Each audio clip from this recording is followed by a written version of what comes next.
Assalamualaikum warahmatullahi wabarakatuh. Selamat pagi anak-anak kelas 8. Semoga pagi ini kalian dalam keadaan sehat, ceria, dan semangat untuk mengikuti pembelajaran IPA. Pada kesempatan kali ini kita akan bahas bab 2, yaitu tentang sistem pernapasan pada manusia. Apa itu bernapas?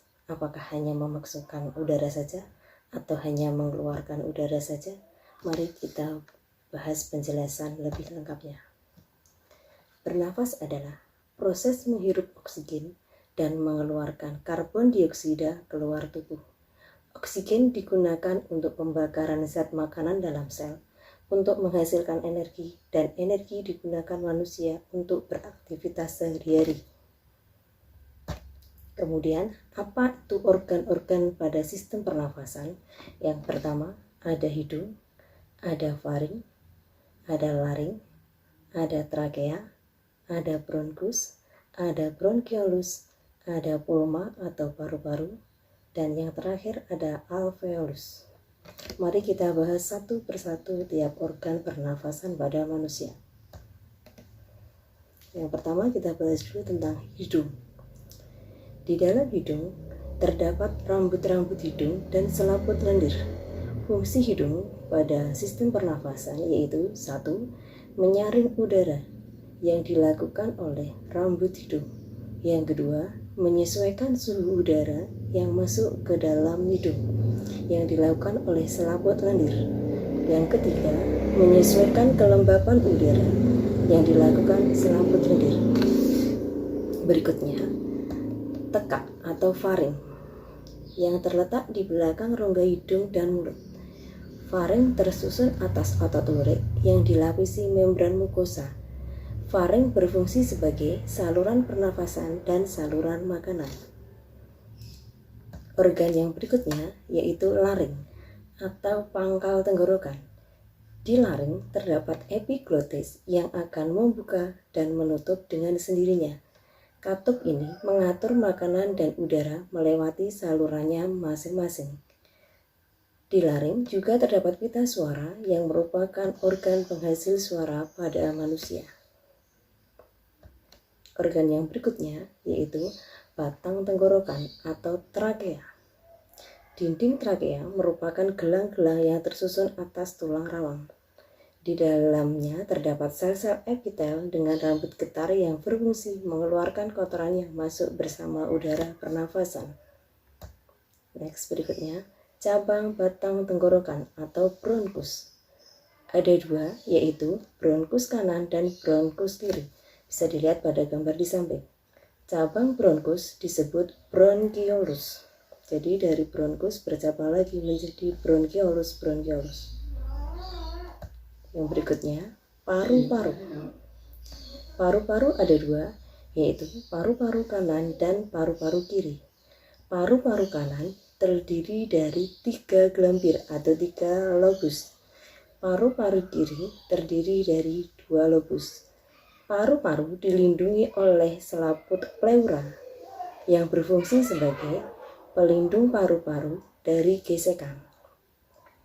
Kemudian yang terakhir, pada ujung paru-paru terdapat alveolus yang merupakan saluran akhir dari alat pernapasan. Dindingnya tipis, lembab, dan berlekatan erat dengan kapiler darah.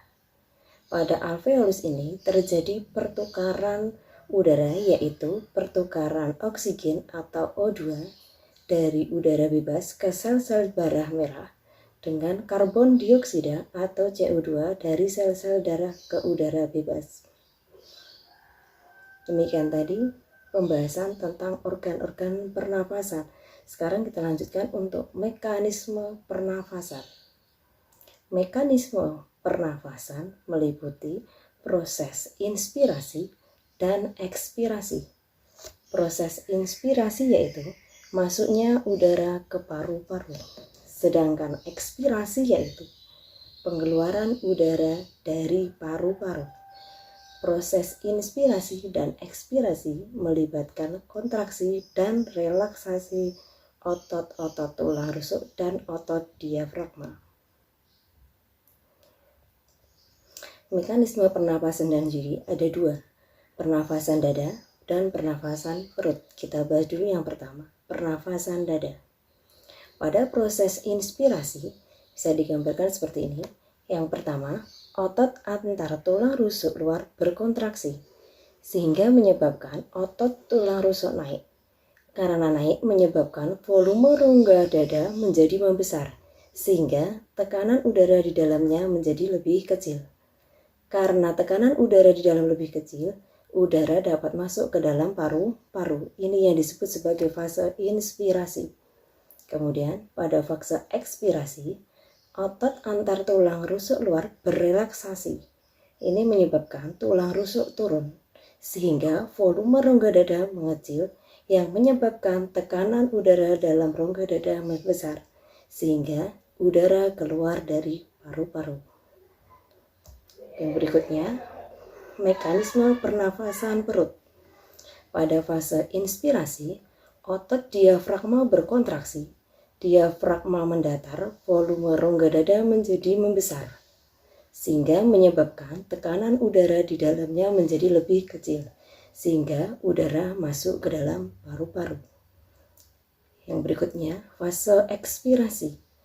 Otot diafragma berrelaksasi, menyebabkan diafragma melengkung, sehingga volume rongga dada mengecil, menyebabkan tekanan udara di dalam rongga dada menjadi besar, sehingga udara keluar dari paru-paru. Kemudian kita lanjutkan, apa saja faktor-faktor yang mempengaruhi frekuensi pernafasan pada manusia? Yang pertama, jenis kelamin. Frekuensi pernafasan laki-laki lebih banyak daripada perempuan. Yang kedua, usia. Semakin tua, frekuensi pernafasannya lebih kecil daripada anak-anak. Yang ketiga, suhu tubuh. Semakin tinggi suhu tubuh, frekuensi pernafasannya lebih besar. Yang keempat, posisi tubuh.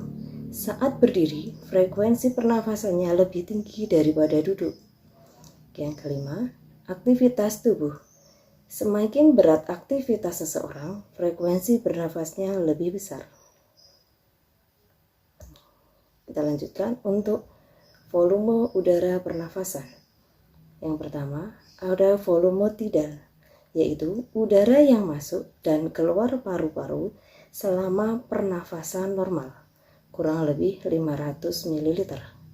Yang kedua, volume udara komplementer, yaitu udara yang masih bisa dimasukkan setelah inspirasi biasa, kurang lebih 1500 ml. Ketiga, volume udara suplementer, yaitu udara yang masih bisa dimasukkan setelah ekspirasi biasa, kurang lebih 1500 ml.